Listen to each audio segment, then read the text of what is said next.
Today I'm going to do some airbrushing, and I thought I'd show you guys a few tips on how to airbrush if you're interested in doing it yourself, or if you're into learning, you don't know where to start.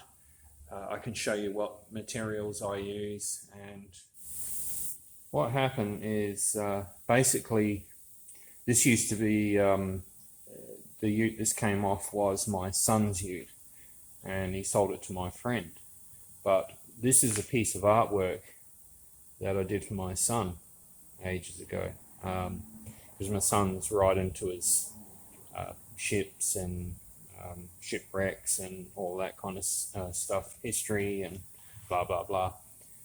So it was suitable for my son, but my friend who bought it, he doesn't like it. And the name, if you know anything about the Alkimos shipwreck, it's apparently basically nothing left of it. It's completely underwater, but it's a bit of a cursed ship. But yeah, my friend, he says, no, scratch that, get rid of it, put something new on. So today I'm going to do a new bit of artwork. So I'll take you through the process, and hopefully we'll get it done today. But I'll also show you, I know it's a bit scruffy, I'm a little bit messy when it comes to my paints, but I'll show you basically what I use, which is, sorry about the camera wobble, I use the Iwata Eclipse airbrush. I've got a cheapo here because one of my Iwatas had issues, so this is just a cheap one I could buy quickly from an auto shop just to get me by. Not really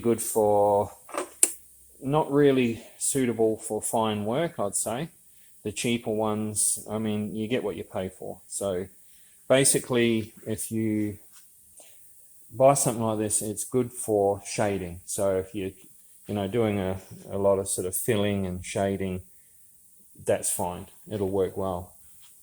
But if you want something that will do your fine line, fine detail, like all of that sort of stuff, plus shading, a good all-rounder, basically the Iwata Eclipse, which is that one.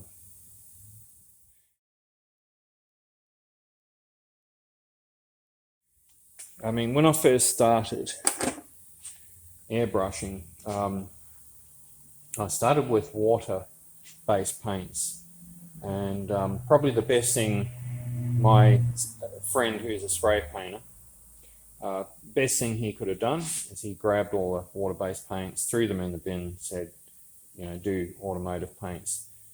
I mean, a lot of people work with water-based paints, and they do amazing art, and that's fine. It just comes down to what you prefer and what works well for you. What works for one person might not work for the next person. Personally, I prefer using automotive paints. Primarily, the paints that I use, excuse my wobbly hand, I use the Metalux paints. I find they work well with me. Base coats, the base coat reducer or thinners, that goes with that. But what I also use is DNA, and it's an Australian made product. I don't know how well you can see that. An Australian made product, very, very good quality, huge range.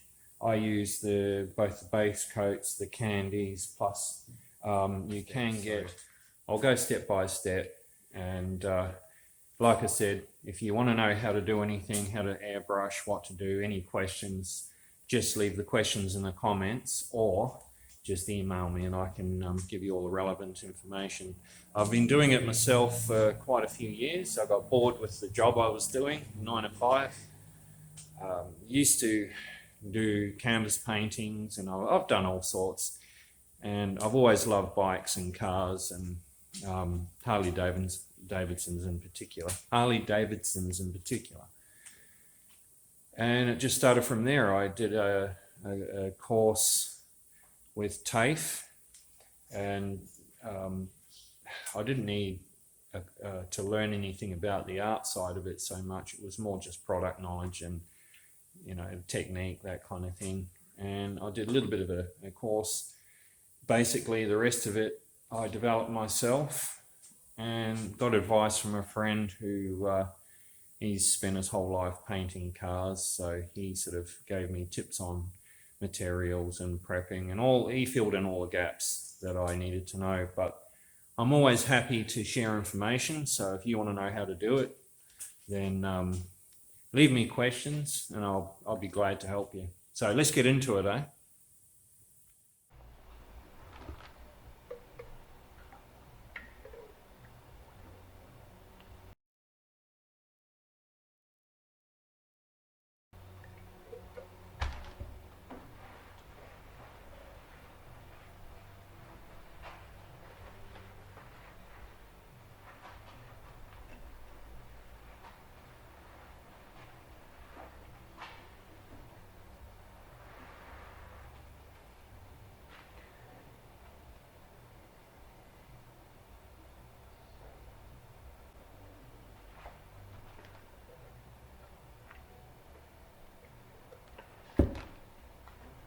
The idea is make sure it's very wet, the cloth, and be very thorough. Don't be afraid to really splash it on the cloth, soak the cloth, and make sure you don't miss any parts on the surface when you're giving it a good clean.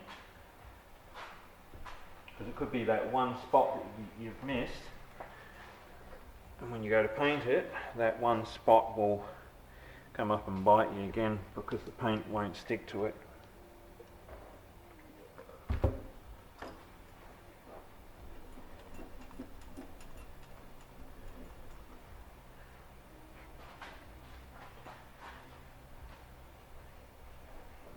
Get it as clean as you can get it.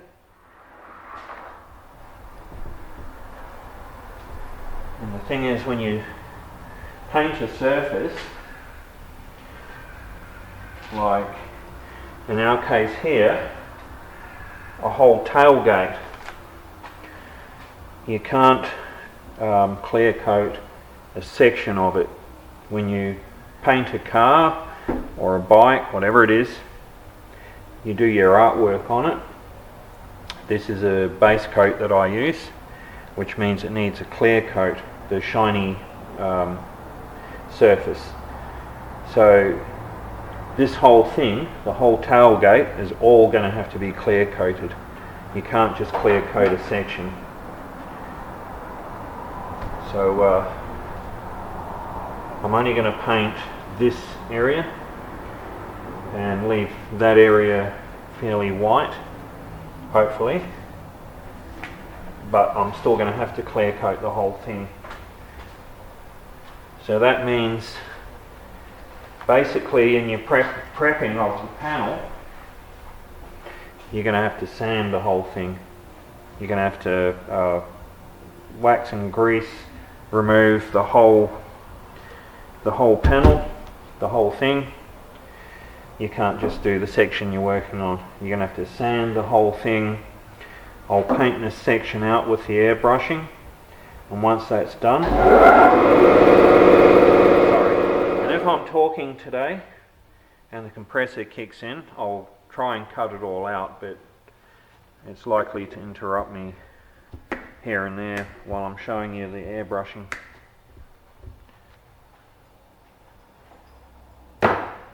Right.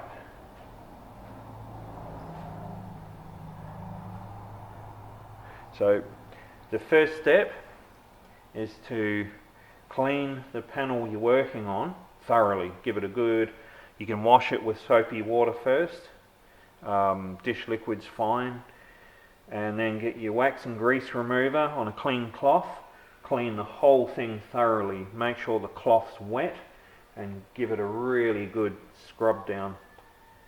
That's your first step. Second step we're going into now is we're going to give it a sand back. So I basically have to take the whole shiny surface off. You don't want any shine because the paint and the clear coat that I'm going to use won't stick to a shiny surface. You have to key the surface, which means take the shine off it. So this is the area I'm going to mainly be working on with the paint, but you have to prep the whole surface with sandpaper. You've got to key the whole surface and take the shine off.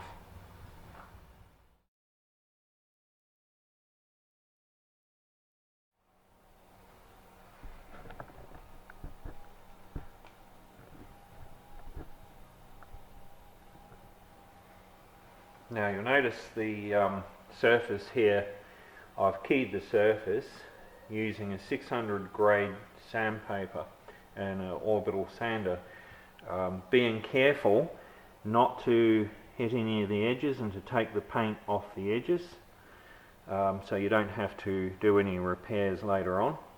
So always when you're sanding, if you're using an orbital sander, be very careful not to be very hard on the ridges, the lines, edges, anything like that, because you'll go through the paint really easily. So now that we've got it nice and matte and taken the shine off, what I'm going to do now is I'm going to use for this piece of artwork a series of different greys as a backdrop to start. So I'm going to do the main character about here, but first of all I'm just going to basically shade and fill this area to cover up the old artwork.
Basically I'm just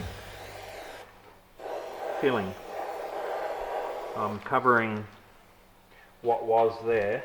Now I'm not being too neat about it, because the good thing about airbrushing is you're going to do layers, layer over layer, and the more layers usually you get a better effect. And the background's going to be grey, and I'll sort of progress outwards with the artwork as I go. But at the moment I'm just filling in, so you can't see any of the old artwork. It doesn't matter what shade of grey. I've gone about 3 different shades here.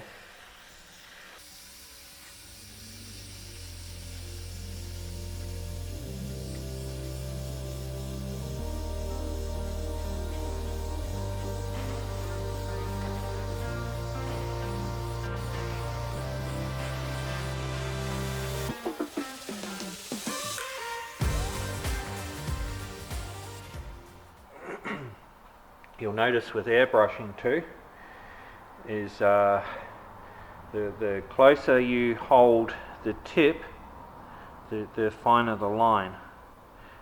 The further back, the softer and more feathered the line. So if I tilt the camera down, I'll demonstrate.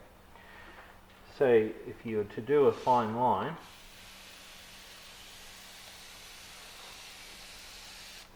you can get a relatively fine line by holding the airbrush up close. The further away you hold it,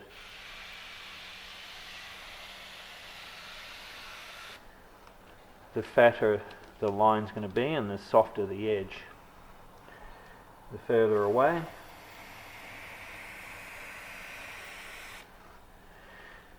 again, more softer edge and wider. So for shading, you're going to go a lot further back with your airbrush. For the fine work, lines and details, you're going to go in a lot further. And on the trigger, the more forward, the less pressure. The further back, the more pressure. So you'll learn how to use less pressure to get your fine lines, and you'll learn to use more pressure and to be further back to allow more paint to flow through the tip and to get a wider line like that one. So now the next step, now that I've completely covered out the art with a couple of shades of grey, the background is going to be grey, and I'll sort of create patterns on the edges. But the main character, when I'm doing freehand, what I do is with the white airbrush, white paint, I'll cover the area with the white, which enables me to come in with a pencil and to sketch what I want to paint. In some cases I use what a system I call mapping. If I'm not going to freehand the actual dimensions of the picture, I'll give you a demonstration.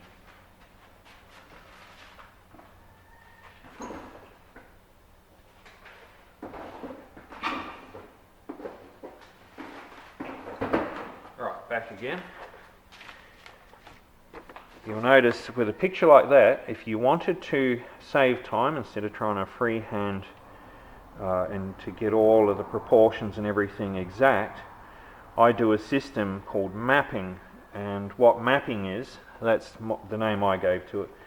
Basically, I get all of the dark spots, like in the mouth, the nose, the hair, any parts that are particularly dark, like the outline of the arm in this case.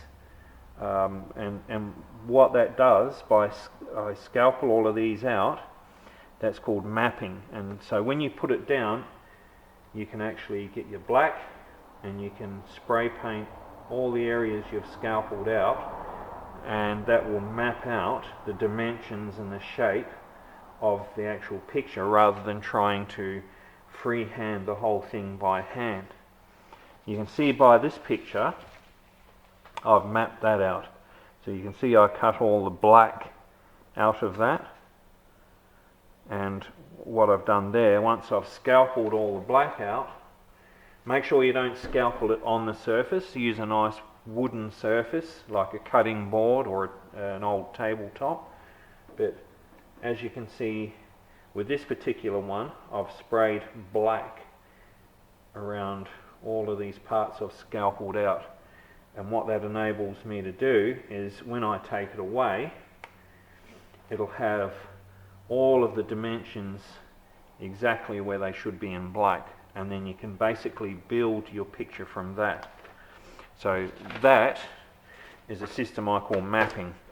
But what I'm doing today is I have a picture on my phone. I'm going to work off a picture that's on my phone. Now, my friend who wants me to do this, he wants me to paint an evil looking cat that he saw on the internet. So that is basically what I want to recreate.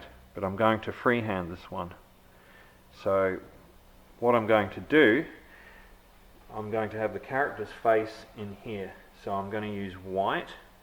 It doesn't have to be a perfect white, but it enables me to pencil all of the features in where I want them, and then I can start building from there.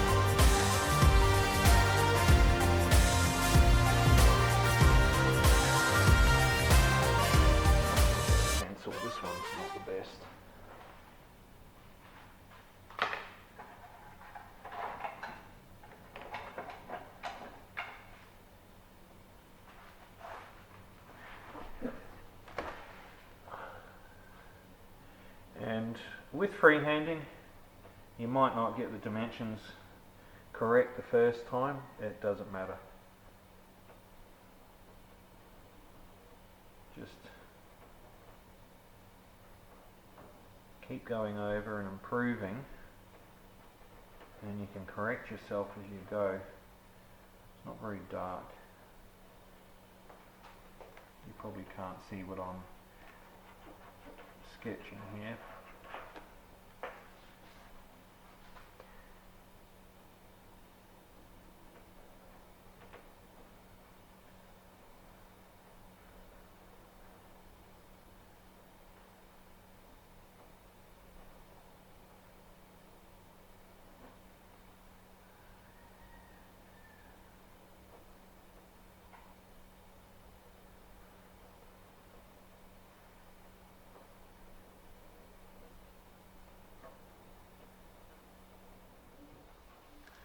As I said, I'm not aiming for total perfection, and you can correct yourself as you go,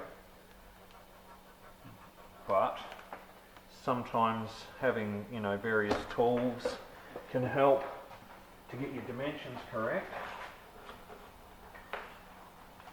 Having an old ruler, you can, like with a face, if you really want to, you can do a center line, and you can do a line where the eyes go, find the center line, you can measure where the mouth goes.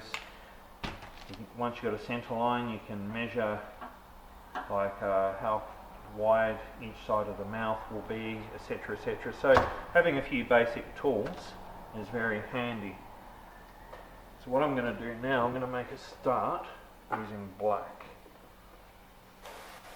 And you'll notice I have 4 airbrushes, and the reason I've got 4 is I go black, white, and 2 colours.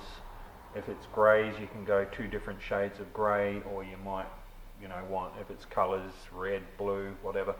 And it just saves you having to change your paint in your gun. If you've only got one gun and you change your colour, you have to flush it out with thinners, clean it, put your next colour in, use it, change back. You've got to tip the paint out, flush the gun, and it can be quite time consuming. So I find having 4 guns suits me just fine.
So I've got up to here.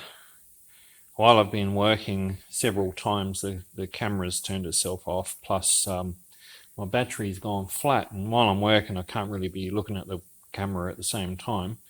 So unfortunately I've missed a little bit of footage. So the other issue I have too is being left-handed. If I have the camera on this side, you're not going to see what I'm doing because my arm's going to be in the way. Having the camera on this side, like that way, I have all my airbrushes here, so it kind of gets in the way. So the only decent place I can put the camera at the moment is here, which unfortunately means from the angle I'm getting on the camera, you're getting a side view. You're not getting like the camera would be looking this way, excuse my finger, instead of this way. So if this drops out and you miss what I'm doing, I apologize, because unfortunately my camera has stopped a few times, and I don't really know until I stop and I sort of get up and change paints or walk around, and then I have a look at the camera and realize it hasn't been filming for the last 5 minutes. So anyway, this is what I'm up to so far. Still got a long way to go, but I hope you like it. Okay, what I'm going to do is I'm going to end the video here. It's taken a little bit longer than I was hoping it would, and I have another character to add and a little bit of lettering. So I'll do a part 2. So if you like the video, please don't forget to give me a thumbs up. And if you want to see more videos, more content, then please subscribe as well. I hope to do more paranormal videos and abandoned videos as well. If you like the airbrushing videos, I do have more in the pipeline. So if you're interested, then you can leave me a comment. Until next time,